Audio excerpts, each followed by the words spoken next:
नमस्कार मंडळी. आज वाचूया अमृतवेलचा भाग 14वा. चला तर मग सुरुवात करूया. नंदाला लाभलेल्या चंचलच्या या मुक्या प्रेमाला एका बोलक्या प्रेमाची अचानक जोड मिळाली. काही हासभास नसताना. महिना होऊन गेला होता तिला विलासपूरला येऊन. तिने पुन्हा पुन्हा आग्रह केला म्हणून वसुंधरा एक दोनदा फिरायला बाहेर पडली होती. पण त्या फिरण्यात मोकळेपणा नव्हता. गावाच्या अंतरंगाचे दर्शन नव्हते.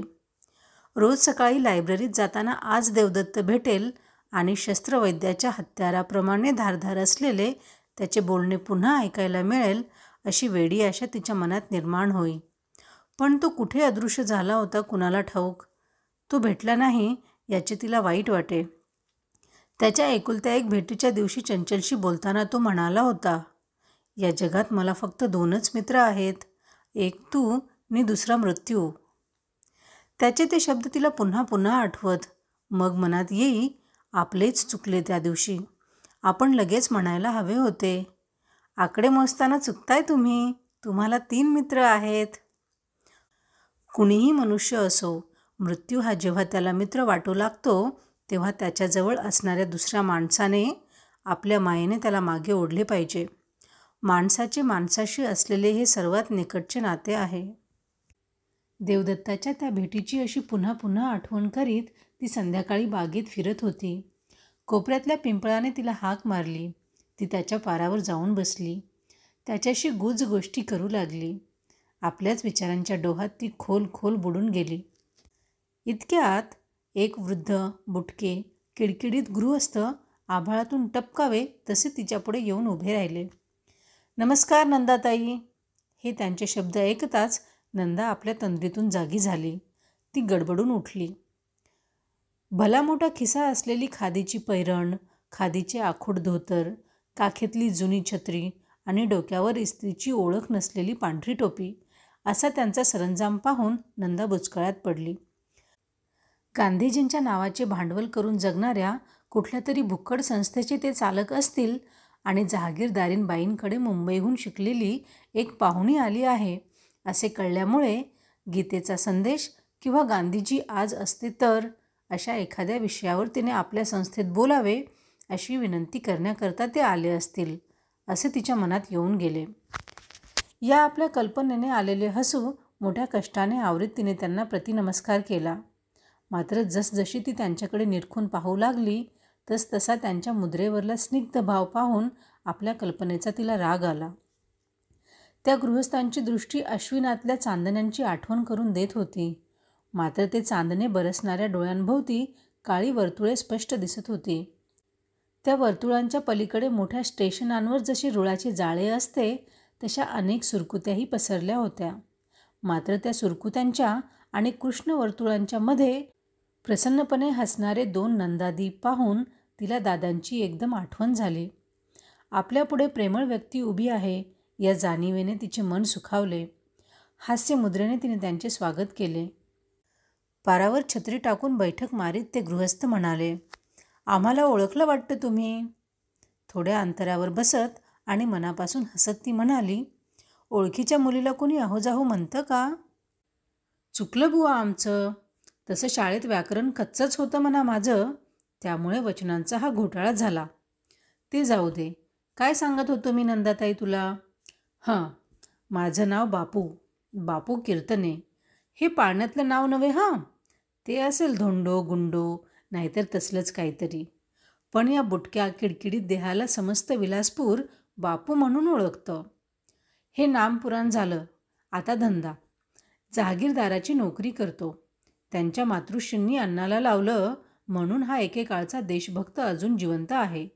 नाहीतर ते जाऊ दे, खाजगीकडे आहे मी, हिशेब ठिशेब पाहतो. नंदा चाचरत म्हणाली, पूर्वी कधी तुम्हाला पाहिलेलं नाही. अरे हो, सांगायचे राहिलेच की, तू आमच्या दादासाहेब देशपांड्यांची मुलगी. तू आलीस तेव्हाच मी तुला भेटायला हवं होतं. पण म्हणतात ना, कर्म त्यापुढे करी पेणे.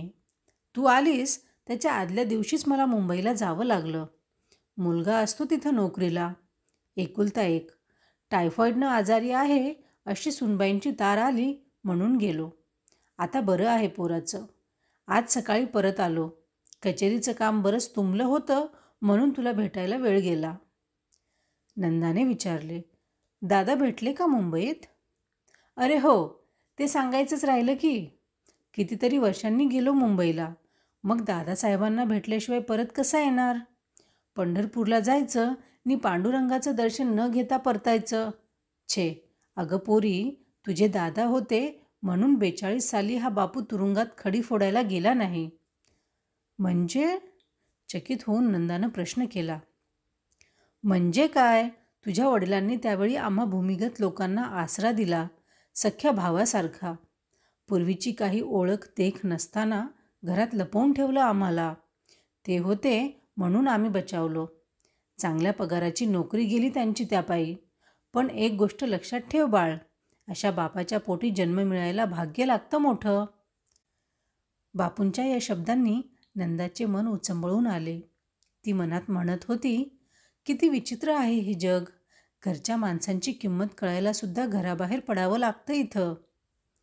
बापू बोलू लागले. मी सांगतोय ते तुला आठवायचं नाही नंदाताई. कसं आठवणार? अगं त्यावेळी तू आईच्या पोटात.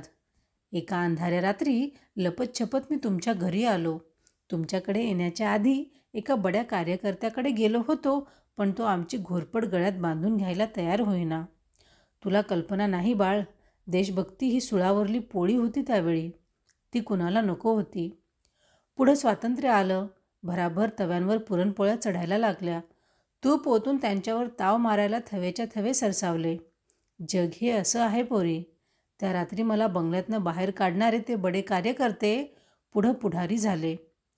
हळूहळू मंत्री म्हणून डुलूझुलू लागले. नि तुझे दादा, त्यांची नोकरी गेली. ती गेलीच. मग कुठल्या तरी व्यापारी कंपनीत खरडे घाशी करून. बोलता बोलता बापू थांबले. लगेच एकदम खळखळून हसत म्हणाले. ज्या जगात सॉक्रेटिसला विषाचा प्याला प्यावा लागतो नि गांधीजींना बंदुकीच्या गोळ्या खाव्या लागतात, तिथं इतरांची काय कथा?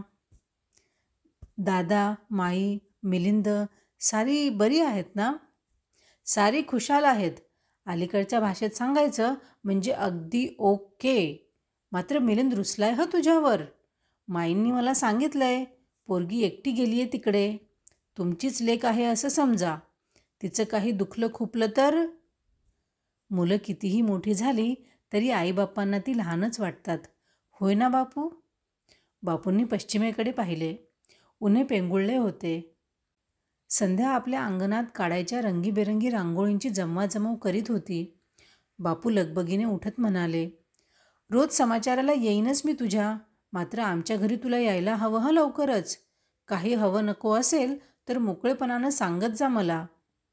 पारावर ठेवलेली छत्री बापूंनी उचलली. ते चालू लागणार इतक्यात नंदाच्या तोंडून शब्द गेले. देवदत्त कुठं गावाला गेलेत वाटतं. फार फार दिवसांत दिसले नाहीत. किंचित वळून हसत बापू उत्तरले. ढगांतली वीज आहे ती. कुठं चमकेल आणि कुठं लपेल याचा नेम नाही काही. बापूंच्या पाठमोऱ्या आकृतीकडे पाहता पाहता नंदाच्या मनाला एका विचाराने अस्वस्थ करून सोडले. बापूंकडे देवदत्तांची चौकशी आपण का केली? त्याचा आणि आपला तसा काय संबंध आहे?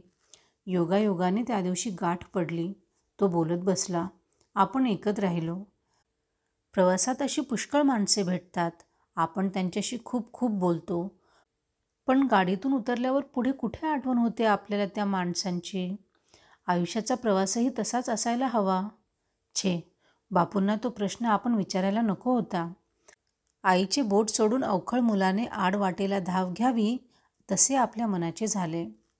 आपल्या प्रश्नामुळे बापूंच्या मनात काही. रात्री डोळा लागेपर्यंत ती परोपरीने स्वतःची समजूत घालत होती. आपण देवदत्ताची चौकशी केली ती वसुंधरेसाठी. इतके दिवस झाले पण नवरा बायकोंची साधी गाठभेटही नाही. हे असे किती दिवस चालणार आणि का? याचा वसूच्या मनावर काय परिणाम होईल? ती दररोज झोपेच्या गोळ्या घेते. त्या घेतल्याशिवाय झोपच येत नाही म्हणते. या गोळ्यांचा तिच्या प्रकृतीवर वाईट परिणाम होणार नाही का? छे, आता देवदत्त भेटले म्हणजे तिच्या नि त्याच्या या शीतयुद्धाचा सोक्षमोक्ष लावून घेतलाच पाहिजे. या निश्चयापाशी येऊन थांबताच प्रसन्न मनाने ती झोपी गेली. मात्र मध्यरात्र उलटल्यावर ती अचानक जागी झाली. देवदत्त, देवदत्त म्हणून कोणीतरी मोठ्याने मारलेल्या हाका आपल्याला ऐकू येत आहेत असा तिला भास झाला. जाग आल्यावर काही क्षण ती बावरली. देवदत्तांच्या वडिलांचे भूत या बंगल्यात फिरत असते असे वसू म्हणाली होती. ती गोष्ट तिने थट्टेवारी नेली होती, पण आता मात्र तिच्या मनात आले, ते भूत देवदत्तांना हाका मारित नसेल ना?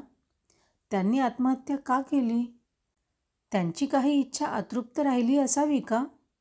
ती पुरी करून घेण्यासाठी ते देवदत्त देवदत्त म्हणून मध्यरात्रीच्या एकांतात मोठे माणूससुद्धा लहान मुलासारखे भित्रे होते. हा विचार मनात येऊन तिला स्वतःचे हसू आले. हळूहळू तिला पडलेले स्वप्न तिच्या डोळ्यांपुढे उभे राहिले. त्या हाका आपल्याच होत्या, स्वप्नांतल्या. मात्र त्या स्वप्नात आपल्याला जे विमान कोसळताना दिसले ते होते शेखरचे. आपल्या तोंडून शेखर शेखर अशा हाका यायला हव्या होत्या. त्या न येता देवदत्त देवदत्त अशा हाका. ती अंथरुणावर उठून बसली. खोलीत दिव्याचा मंद निळसर प्रकाश पडला होता. पलीकडे वसुंधरा आणि मधुरा गाढ झोपी गेल्या होत्या. नंदा आपल्या स्वप्नातल्या बारीक सारीक गोष्टी आठवायचा प्रयत्न करू लागली. त्या स्वप्नात पर्वताचे एक उंच शिखर सारखे दिसत होते, बर्फाने आच्छादलेले, शुभ्र पुष्पांनी पूजा केलेल्या शंकराच्या पिंडीसारखे दिसणारे. त्या पर्वताच्या दिशेने एक विमान वेगाने जात होते. होय, शेखरचेच होते. काय होते हे कळण्याच्या आधीच त्या विमानाने पेट घेतला. ते खाली येऊ लागले. आपण त्या पर्वताच्या पायथ्याशी उभ्या होतो. शेखर शेखर सांभाळ असा आक्रोश करण्याचा आपण प्रयत्न केला, पण आपल्या तोंडून शब्द निघाले, देवदत्त देवदत्त. निदान ते शब्द निघाले असा स्वप्नात आपल्याला भास झाला. असे का व्हावे? आपले अंतर्मन झोपेत सुद्धा देवदत्ताचा विचार करीत आहे का? रोज सकाळी लायब्ररीत तो भेटला नाही म्हणजे आपल्याला चुकल्यासारखे होते. ते का? त्याच्याविषयी ही वाटणारी विचित्र ओढ कशातून निर्माण झाली आहे? त्याच्या बुद्धीविषयी वाटणाऱ्या आदरातून की त्याच्या उद्ध्वस्त संसाराविषयी वाटणाऱ्या कणवेतून? का हे प्रेम आहे? भोळे, खुळे, आंधळे, झोपेत चालणाऱ्या माणसाप्रमाणे निसर्गाच्या प्रेरणेमागून वेड्यासारखे धावणारे, तो गळ्यात दावे बांधून जिकडे तिकडे ओढीत नेईल तिकडे जाणारे. शेखरवर केले होते तसे. या शेवटच्या विचाराने तिचे मन शहारले. आतापर्यंत शस्त्रवैद्याच्या शांत वृत्तीने ती आपल्या मनाची चिरफाड करीत होती, पण आता तिचा हात कापू लागला. ती अंथरुणावरून उठली. पाऊल न वाजविता दालनाच्या दाराकडे आली. आवाज न करता तिने दार उघडले. बाहेर येऊन तिने ते ओढून घेतले. दारापाशी झोपलेला नोकर तालासुरात घोरत होता. मात्र बंगल्याची राखण करणारा अश्लेषयन कुत्रा तिची चाहूल लागताच भुंकत तिच्याजवळ आला. तिने मायेने त्याच्या पाठीवरून हात फिरविला. त्या ओळखीच्या स्पर्शासरशी त्याचे भुंकणे थांबले. शेपटी हलवीत तो तिच्या मागून बागेत गेला. बाग चांदण्यात न्हाऊन निघाली होती. जिकडे तिकडे शांतच शांत होते. चांदण्यांची पांढरी शुभ्र चादर पांघरून गाढ झोपलेल्या विलासपुराकडे ती कितीतरी वेळ टक लावून पाहत होती. पाहता पाहता एका विचित्र विचाराने तिचे शरीर थरारले, मन बेचैन झाले. ही सारी शांती फसवी आहे. या विलासपुरात या क्षणी एका जागी प्रेमिक अधीरतेने परस्परांची चुंबने घेत असतील. दुसऱ्या स्थळी प्रसूतीच्या वेदनांनी व्याकुळ झालेली पहिलट करीन, बाळाची चिमुकली जीवनी आणि मृत्यूचा विकराळ जबडा यांची अस्पष्ट चित्रे आळीपाळीने पाहत असेल. आणि तिसऱ्या ठिकाणी 50 वर्ष जीवन प्रवासात सोबत करणारा सहचर शेवटचा निरोप घेत आहे म्हणून एखादी वृद्धा त्रिभुवनातले दुःख ज्यांच्यामध्ये साठले आहे अशी आसवे गाळीत बसली असेल. या विचार तंद्रीतच नंदा चबुतऱ्यावर येऊन बसली. तिचे शरीर चांदण्यांवर तरंगू लागले. मनाचे पाखरू उंच उंच उडाले. जीवनाचा अर्थ काय असे तिने जीवाच्या आकांताने दादांना विचारले होते. तो अर्थ आता हळूहळू आपल्याला कळू लागला आहे असे तिला वाटले. कुणी देव म्हणो, कुणी दैव म्हणो, कुणी निसर्ग म्हणो, कुणी योगायोग म्हणो, पण जिला माणसाच्या सुखदुःखांशी काही कर्तव्य नाही अशी एक अंध अवखळ शक्ती माणसाला माणसाशी जोडीत असते. कधी रक्ताच्या नात्याने, कधी गरजेच्या नात्याने, कधी भावनेच्या नात्याने. वादळी समुद्रात फुटक्या फळकुटांच्या आधाराने तरंगणारी माणसे जशी लाटांमुळे जवळ येतात, तसेच या अफाट जगात घडले. कुणाच्या तरी पोटी आपण जन्माला येतो, कुणीतरी आपला सांभाळ करते. शाळेच्या चिमण्या जगात कुणीतरी आपल्या बुद्धीला प्रकाशाची वाट दाखविते. कुणीतरी चिमणदातांनी राय आवळ्याचे 2 तुकडे करून त्यातला एक आपल्याला देते. योगायोगाने जवळ आलेल्या कुणाच्या तरी जीवनात यौवन आपले जीवन मिसळून टाकते. जीवनचक्राच्या या अखंड भ्रमंतीत माणसाला एकच गोष्ट करता येण्यासारखी आहे, दुसऱ्या माणसाशी जडलेले आपले नाते न विसरणे. त्यांचे जीवन फुलावे म्हणून जे जे करता येईल ते ते करणे. देवदत्त आणि वसुंधरा ही आपल्या आयुष्यात अशीच आली आहेत, पण आपण आता त्यांच्याशी बांधले गेलो आहोत. माणुसकीच्या नात्याने या दोघांना अशा दुःखी स्थितीत टाकून आपल्याला इथून पळून जाता येणार नाही. रणांगणावर जखमी मित्राला मृत्युमुखी सोडून पळून जाणाऱ्या माणसासारखे हे भ्याडपणाचे होईल. सहज तिने समोर पाहिले. लायब्ररीच्या बंगल्यात प्रकाश दिसत होता. म्हणजे देवदत्त परत आला पाहिजे.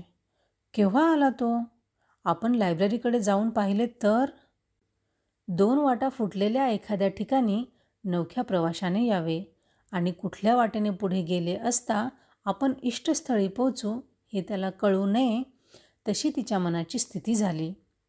त्या प्रकाशाकडे पाहत कितीतरी वेळ ती एखाद्या पुतळीप्रमाणे उभी राहिली.